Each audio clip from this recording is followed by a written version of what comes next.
नमस्ते दोस्तों। आशा की बैठकी में आपका स्वागत है। आज सुनिए समकालीन युग की सर्वाधिक लोकप्रिय लेखिका पद्मश्री मालती जोशी जी की एक रचना, बेटे की माँ। मालती जोशी जी की कहानियों में थोड़ी कल्पना के साथ समाज की सच्चाई अधिक होती है। पाठक वर्ग में उनकी कहानियाँ अति लोकप्रिय है। अब सुनिए कहानी आशा की जुबानी। यह रिश्ता भैया के होने वाले ससुर जी ने ही तय किया था। अम्मा ने एक तरह से आभार उनके ही सिर डाल दिया था, और कहती भी तो किससे। भैया तो इस काम के लिहाज से बहुत छोटे थे, उनका अनुभव ही कितना था। एक जिया जी थे जो दिन रात अपनी ही शान बघारा करते थे।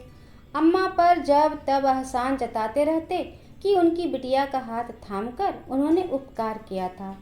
वे यह भूल जाते थे कि दीदी की शादी बाबूजी के सामने हुई थी, और उसमें बाबूजी ने अपनी हैसियत से ज़्यादा ही खर्च कर डाला था। चाचा जी की लीला तो और भी न्यारी थी। एक ही शहर में रहकर महीनों शक्ल नहीं दिखाते थे। हाट बाजार में मिलते तो हाल चाल पूछने से कतराते थे कि कहीं कुछ लेना देना ना पड़े, लेकिन जान पहचान वालों के सामने यह दिखावा जरूर करते थे कि स्वर्गीय भाई साहब की गृहस्थी का भार ढोते ढोते उनके कंधे झुक आए हैं। भैया की इंजीनियरिंग की पढ़ाई का तो पता नहीं कहाँ कहाँ रोना रोया होगा। इसलिए यह बात एक तरह से तय थी कि हम दोनों की शादी के लिए इन दोनों का कोई एहसान नहीं लिया जाएगा। भैया की शादी के लिए तो खैर कोई समस्या थी ही नहीं। उन्हें नौकरी बाद में मिली, रिश्ते पहले आने लगे थे। सवाल तो मेरा था। अम्मा को बस मेरी शादी की चिंता ही धून की तरह खाए जा रही थी। इसलिए उन्होंने सीधे अपने होने वाले समधे जी से ही बात की। देखिए भाई साहब, दो दो बार मेहमानों को झेलना मेरे बस का नहीं है। न मेरे पास उतना पैसा है और न काम बटाने वाले हाथ हैं। इसलिए मैं एक ही बार में सब निपटा कर छुट्टी हो जाना चाहती हूँ। किसी तरह इस लड़की के लिए एक वर जुटा दीजिए तो मैं फुर्सत हो जाऊँ। और यह आपकी बेटी के लिए भी अच्छा होगा। जब वह इस घर में आएगी तो उसे ननद की शादी करने का कोई भार सिर पर नहीं रहेगा। बेचारे पांडे जी समझ गए कि यह बहन जी का अनुरोध नहीं, आदेश है। एक तरह से शादी की शर्त ही है। बेचारे अपनी बिटिया के लिए जूते चटका कर हलकान हुए जा रहे थे। अब यह एक और जिम्मेदारी सिर पर आ गई। अपनी लड़की के लिए वर खोजना फिर भी आसान है।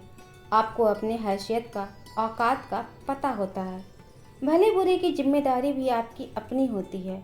दूसरों के लिए काम करते समय 10 बार सोचना पड़ता है। पर इंजीनियर दामाद पाने के लालच ने उन्हें बल दे दिया, और वे मेरे लिए एक नायाब हीरा खोज कर ले आए। लड़का राजेश उन्हीं के शहर कानपुर का था। अंग्रेज में गोल्ड मेडलिस्ट, एम में पीएचडी, अपना मकान, घर में केवल भाई और भाभी। मकान भी 2 हिस्सों में बटा हुआ। जब मर्जी हो किराएदारों से खाली करवा कर अलग गृहस्थी बसा लो। इतना अच्छा रिश्ता तो शायद हम लोग भी नहीं खोज पाते। और यहाँ खोजने को था ही कौन। देखने दिखाने का कार्यक्रम कानपुर में ही संपन्न हुआ। हम लोग अपने होने वाली भाभी की गोद भरने गए थे। भैया भी साथ हो लिए थे। वहीं उन लोगों को बुला लिया गया। परिचित तो थे ही। बात तय हो गई तो खुश हो गए कि चलो परिचय और रिश्ते में बदल जाएगा। हम लोग किसी तैयारी से तो गए नहीं थे। फिर भी चाचा जी ने लड़के को 101 रुपये का शगुन दे करके उसे एक तरह से अपना लिया। उनकी भाभी ने मुझे एक साड़ी दी।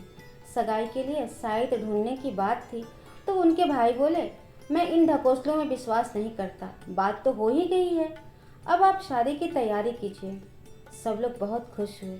ऐसे सुलझे हुए इंसान आजकल कहाँ मिलते हैं। दिवाली के बाद पहले 2 मुहूर्तों पर शादी करना तय हुआ।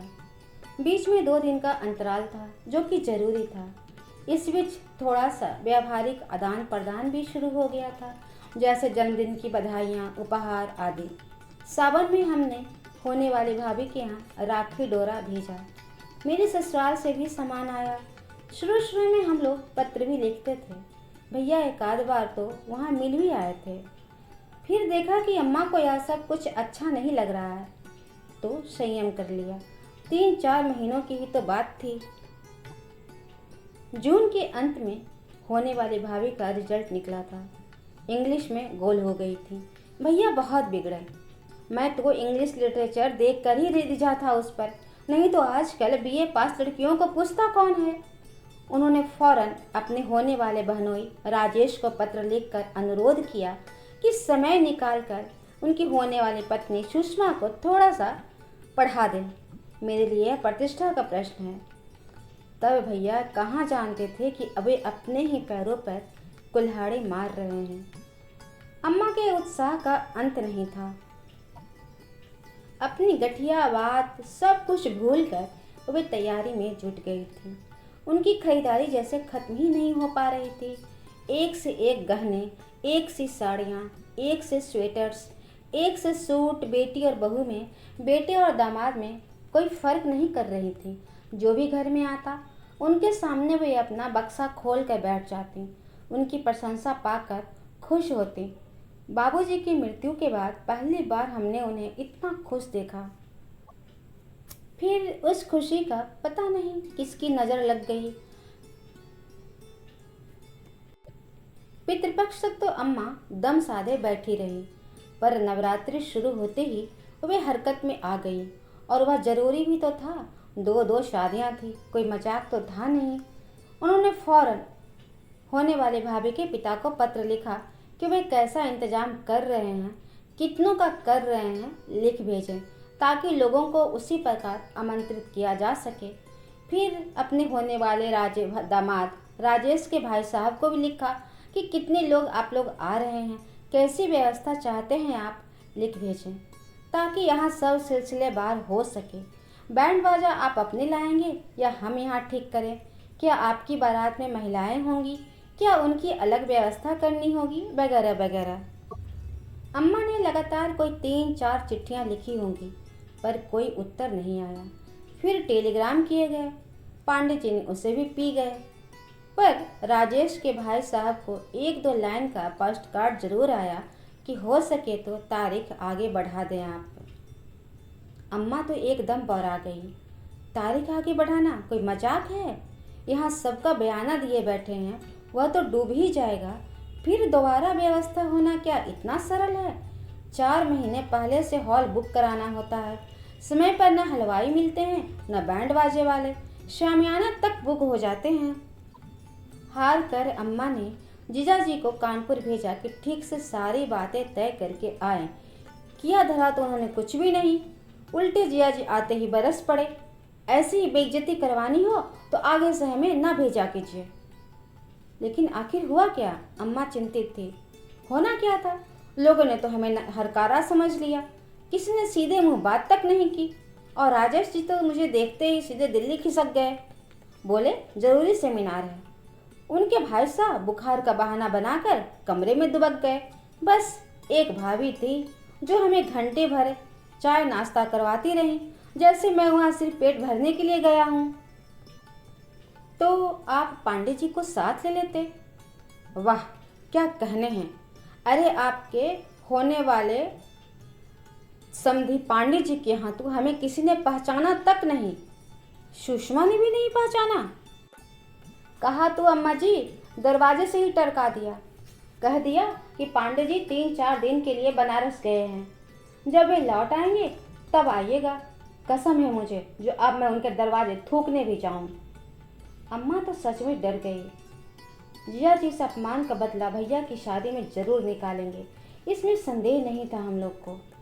फिर अम्मा ने चिरौरी करके चाचा जी को भेजा। चाचा जी जिया जी की तरह सोफिस्टिकेटेड आदमी नहीं थे, बिल्कुल ठेठ किस्म के जीव थे। मान अपमान की परवाह किए बिना बात की तह तक पहुँच कर ही दम लेते थे। चाचा जी ही वह खबर लाए थे जिसे सुनकर हमारे पैरों तले की जमीन खिसक गई थी। सचमुच खबर बहुत भयानक थी। अंग्रेजी साहित्य पढ़ते पढ़ाते सुषमा और राजेश एक दूसरे को कब पढ़ने लगे थे किसी को पता ही नहीं चला। जब पता चला तब बहुत देर हो चुकी थी। समझाने बुझाने के सारे प्रयास विफल हो गए। और फिर एक दिन किसी मंदिर में उन लोगों ने जा कर के फेरे ले लिए और यह विषय भी समाप्त कर लिया। पांडे जी बेचारे क्या कहते, बस चाचा जी से क्षमा मांगते रहे। लेकिन राजेश ने साफ साफ कह दिया, सगाई वगैरह तो हुई नहीं थी। I was not legally bound to her. अगर सगाई हो भी जाती तो भी क्या फर्क पड़ना था। मन क्या कभी इन बंधनों को परवाह करता है। मेरी होने वाली भाभी सुषमा की भी तो सगाई के बंधन कहाँ रोक पाया। अम्मा तो गुस्से से पागल हुई जा रही थी। उनकी होने वाली बहू ने होने वाले दामाद के साथ ही शादी कर ली थी। अम्मा गुस्से से पागल हुई जा रही थी। उस दिन भैया के जैसे ही काम से लौटे वे उन पर टूट पड़े। और पढ़ा लो अंग्रेजी, पता नहीं रानी जी को कहाँ की कलेक्टरी कर दिलवानी थी। अरे नहीं आती थी अंग्रेजी तो ना सही, हिंदी में बात करती तो क्या तुम छोटे हो जाते। और अब चार लोग जो सुनेंगे तो कितनी बेइज्जती होगी। चुड़ैल सबके मुंह पर झाड़ू फेर कर चली गई। भैया अतबुद्धि से अम्मा का प्रलाप सुनते रहे। उनकी समझ में उसका सिर पैर कुछ भी नहीं आ रहा था। बड़ी देर बाद उनको पता चला कि माजरा क्या है और वे पत्थर के हो गए। मैंने सोचा था कि उनकी प्रतिक्रिया भी अम्मा की तरह विस्फोटक होगी, पर वे बुत बने बैठे रहे। थोड़ी देर बाद बिना कहे सुने बाहर चले गए। 12 घंटे बाद उनका छत बिछत शरीर ही वापस लौटा था। इस अपमान को, इस लज्जा को वे बर्दाश्त नहीं कर पाए और रेल के सामने कूद गए थे। मरना तो मुझे भी था, पर अम्मा को देखकर जी कड़ा कर लिया। इस वज्रपात को वे अकेले कैसे झेलती। दुख की इस घड़ी में मेरे सिवा और कौन था जो साए की तरह उनके साथ रहता। निसंदेह उनका दुख मेरे दुख से बहुत बड़ा था। तब से साल पर साल गुजरते चले जा रहे हैं। उम्र मुट्ठी से रेत की तरफ फिसलती जा रही है और मैं हूँ कि वहीं खड़ी हूँ जहाँ 25 साल पहले खड़ी थी। ट्रिंग ट्रिंग ट्रिंग एक साथ पता नहीं कितनी घंटियाँ बज उठी। तंद्रा टूटी तो देखा कंडक्टर कान के पास खड़ा चिल्ला रहा था, बहन जी उतरना नहीं है। हड़बड़ा कर उठ बैठी तो देखा सारी बस मुझे घूर रही है।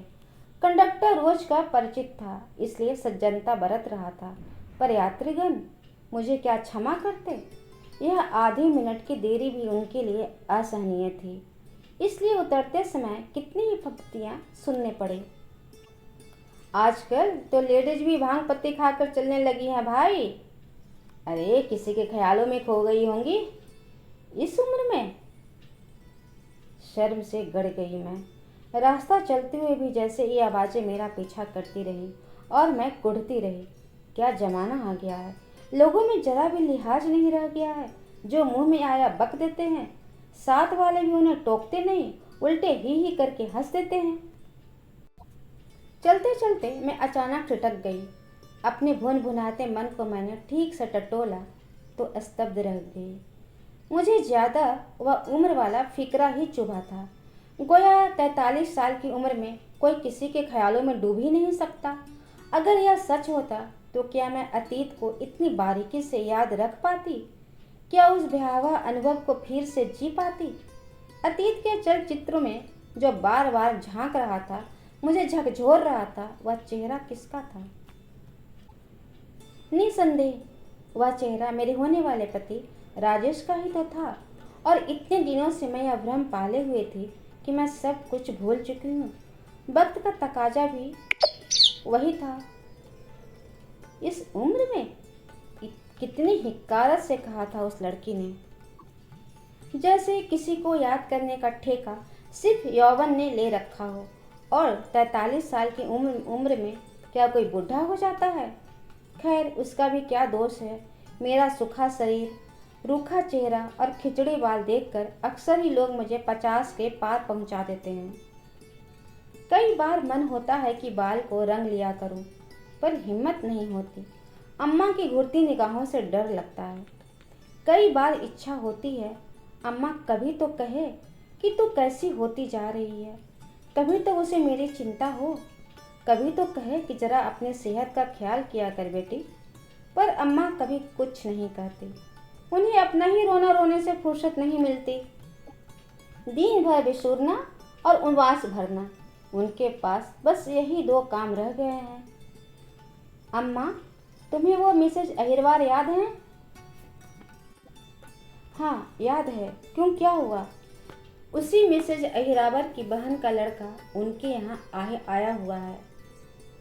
तो अम्मा, वो अकेली नहीं है, वो लड़का अकेला नहीं है, एक लड़की भी साथ में है, कानपुर के वाजपेयी परिवार की है। लड़की की माँ ने जहर खा लिया है, बाप को हार्ट अटैक आ गया है, दोनों अस्पताल में भर्ती हैं। लड़की का भाई पिस्तौल लेकर घूम रहा है कि या तो बहन को वापस ले जाएगा या दोनों को मार देगा। फांसी भी हो जाए तो परवाह नहीं। मिसेज अहिरावर बेचारी खूब रो रही थी।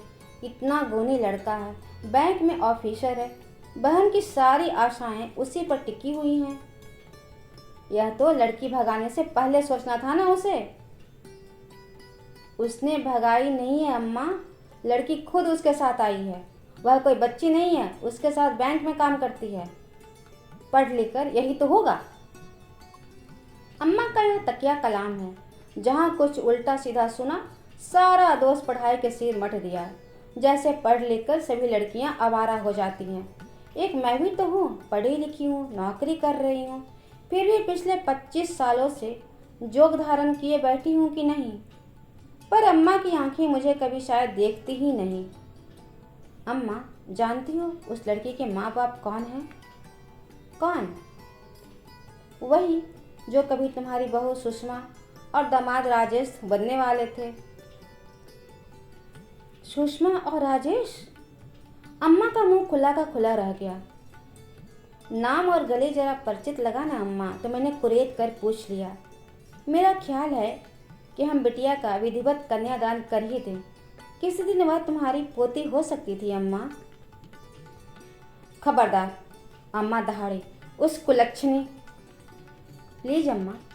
अम्मा का पैंतरा देखकर मैंने जबरदस्ती उन्हें टोक दिया, क्योंकि जब वे गाली देने लगती हैं तो ऐसी गालियां देती हैं कि कान बजने लगते हैं। खासकर सुषमा के लिए तो उनके पास इन अनमोल बोलों का अक्षय कोश है। राजेश हर बार साफ बच जाते हैं, क्योंकि हत्या तो भैया की हुई है। मुझे भी किसी ने जिंदा लाश बना दिया है, यह उन्हें नजर नहीं आता। मेरे टोकने से अम्मा की धारा प्रवाह गालियों पर ब्रेक तो लग गया, पर उनका बुदबुदाना अब भी जारी था। अम्मा, मैंने कहा, क्यों अपनी जवान गंदी करती हो? अपनी करनी तो वे खुद ही भोग रहे हैं।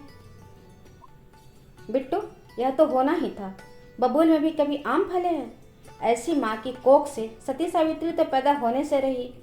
इसलिए तो कहते हैं कि भगवान के घर में देर है, अंधेर नहीं। सच, मुझे आज बड़ी तसल्ली हो रही है। कलेजे पर ठंडक पड़ गई है मेरे। जितना उसने मुझे रुलाया है, भोलेनाथ उससे ज़्यादा उसे कल पाएंगे, देख लेना। मरते समय कोई पानी देने वाला भी पास में ना होगा उनके। अम्मा बदस्तूर शुरू हो गई थी। घर की दीवारें उनकी बददुआओं से प्रतिध्वनित हो रही थी। एक एक शब्द कानों पर हथौड़े की तरह पड़ रहा था, पर अब उन्हें चुप कराने की सामर्थ्य मुझ में नहीं थी। पूरी शाम उनका बड़बड़ाना जारी था। रात खाना खाते समय भी खासे मूड में थी। बार बार कह रही थी, तुझे अच्छा नहीं लगेगा बिट्टू, इसलिए रुक गई, नहीं तो आज ठाकुर जी को हलवा पूड़ी खिलाने का मन हो रहा था। कितने दिनों के बाद ठाकुर जी ने एक अच्छी खबर सुनाई है। जी खुश हो गया। आज मेरे आत्मा को शांति मिली है। सालों साल मैंने आंखों में रात काटी है, आज मैं चैन की नींद सोऊंगी। लेकिन मुझे रात भर नींद नहीं आई। फुर्सत में लेटे लेटे जब अपना ही मुआयना किया तो मैं चकित रह गई। मेरी नींद खुशी ने उड़ा दी थी। हाँ, सचमुच मैं बहुत खुश थी, शायद अम्मा से भी ज़्यादा खुश थी। मुझे अम्मा से ईर्ष्या हो रही थी। कितनी सुखी हैं वे, बेखटक मन की बातें कह डालती हैं, और मैं सभ्यता का मुखौटा ओढ़े बेवजह अपने में कूद रही हूँ। अपना यह स्वांग किसे दिखाना है मुझे, किसे रिझाना है?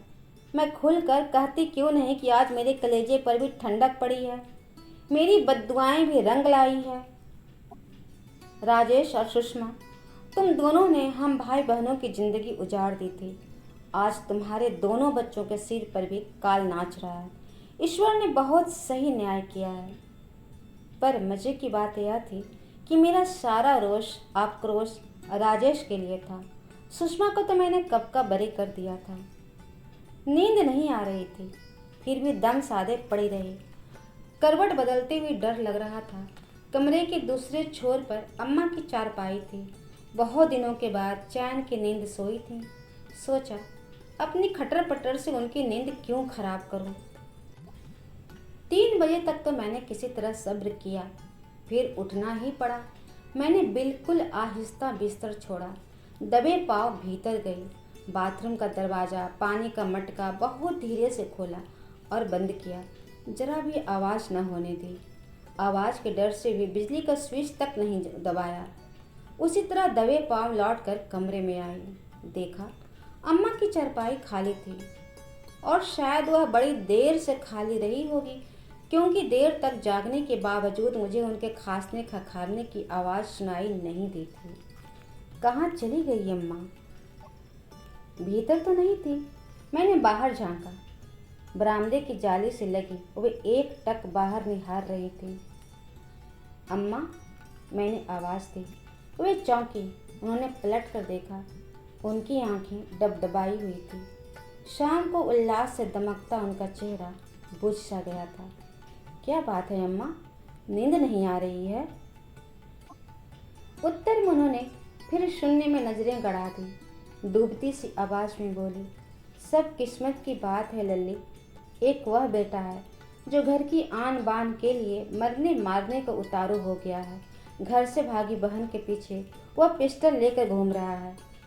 एक हमारे थे जो चुपचाप पटरी पर लेट गए, यह भी न सोचा कि अम्मा का बुढ़ापा कैसे कटेगा। मैं स्तब्ध रह गई। अम्मा के पेट पर रखा मेरा हाथ बर्फ का हो गया। तो क्या अम्मा सारी रात जाग कर इसी का मातम मना रही थी? क्या वे बिल्कुल भूल गई कि उनके बुढ़ापे की गरिमा बनाए रखने के लिए मैंने अपना यौवन को राख कर दिया है? वे फपक कर रो पड़ी थी और मैं जड़वत खड़ी रह गई। उन्हें संतावना देने का जरा भी मन नहीं हुआ, क्योंकि पता था कि इन आंसुओं में से एक भी मेरे लिए नहीं है। मेरे लिए, मेरे उजड़े अतीत के लिए, मेरे सूने भविष्य के लिए, मेरे बिखरे सपनों के लिए अम्मा कब रोई थी जो आज रोएगी? आज पक्का विश्वास हो गया अपने को कि जिनके लिए तिल तिल कर जी रही है, मैं जी रही हूँ, वो मेरी माँ नहीं है। वे तो भैया की माँ है, अपने बेटे की माँ। इतिश्री। उम्मीद है आपको कहानी पसंद आई होगी। ऐसे ही कहानियों को और सुनने के लिए कृपया इस चैनल को सब्सक्राइब कर लें और कमेंट करके बताएं कहानी कैसी लगी। लाइक अवश्य करें और शेयर अधिक से अधिक करें। धन्यवाद।